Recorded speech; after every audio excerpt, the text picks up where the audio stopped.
Magandang hapon po sa lahat.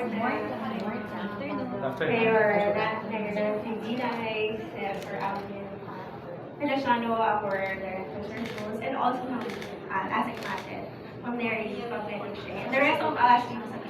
My role now is to provide a project overview of what has happened, what we're going to do this afternoon. So we always have this spinning innovations for Philippine Silk because the UST PTRI has really led in putting efforts and collecting and integrating all these efforts to spin innovations for Philippine Silk. The silk as a research and development of the USPDR has been with us, has been with the Institute for the last, more than 40 years, nearly 50 years.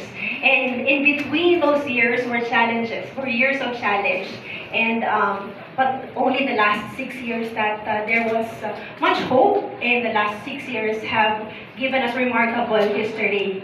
And in the last 6 years, the Philippine Silk Program was revitalized. It has given more activities, revitalization work, particularly in Misamis Oriental and then in Northern Mindanao, and went up to the Cordillera and down to Southern Luzon.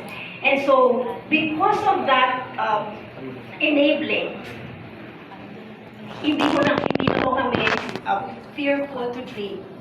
And this is our dream, this is our aspiration. The Seda Pilipinas Roadmap gives us the courage to dream of having 12 silk innovation centers in 10 regions across the country.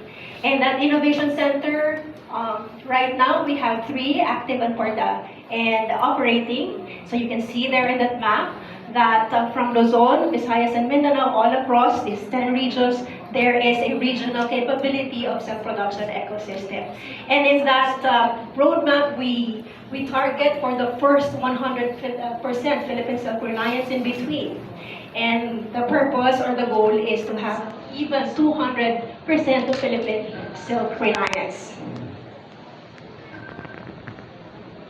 And right now, as I said, there are 3 operational silk innovation centers, particularly in Kalinga, in Cordillera, and in Negros Occidental, there is 1 facility there, and in Misamis Oriental.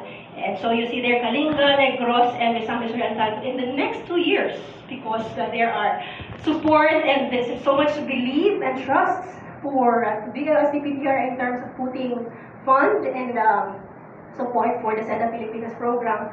We are expecting for 1 in Antique this year, and in 2026 will be in Benguet and Laguna. In 2027 it will be in Aklan and Agusan del Sur. So we really emphasize this 5 because these are the highest meron na kaming level of guarantee. Guarantee because the machines are already in place, kailangan sila i-deploy, and then we already have anchored ourselves with our local partners, either it's an NGA or State University. So, wala hong unstoppable ang ating pag-move since it was revitalized in 2018. And let me bring you to this, it's not an imagination, this is a drone shot of the Misamis Oriental Technology Center. Mayor Nancy, a former Senator Nancy Ginay, went there, and Ma'am Matet, if you remember, you visited there. I'm not sure if I could be able, but we went to the clearing house too, Ma'am Matet, remember? Yes. And also before and after.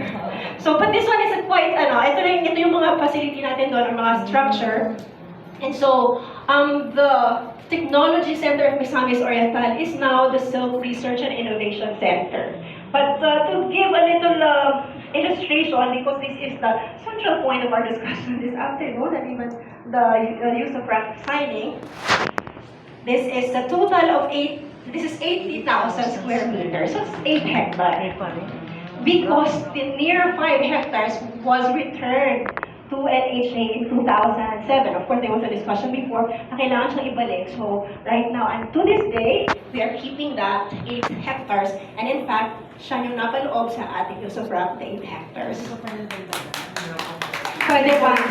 So, if you can see, Nancy, mayroon pa pong 40. May 40 pa doon. Hindi wala pa siyang gamit, pwede pa siya. And why is this very important to SEDA Pilipinas program? Why is this location very important and strategic? It is because it is the only Silk Innovation Center, Silk Research and Innovation Center in the country. And the lone Innovation and Resource Center, it houses the largest silkworm germplasm. So when we say germplasm, these are all silkworm strains that are not local, that are not endemic. We were able to collect it over a period of more than almost 50 years with us already. Actually, it's a COA material. Naka-register sa COA. Ang mga strain na yan, kinakount namin yan every year. Kung ilan ba ang buhay at ilan ang namatay ng mga strains na yan. And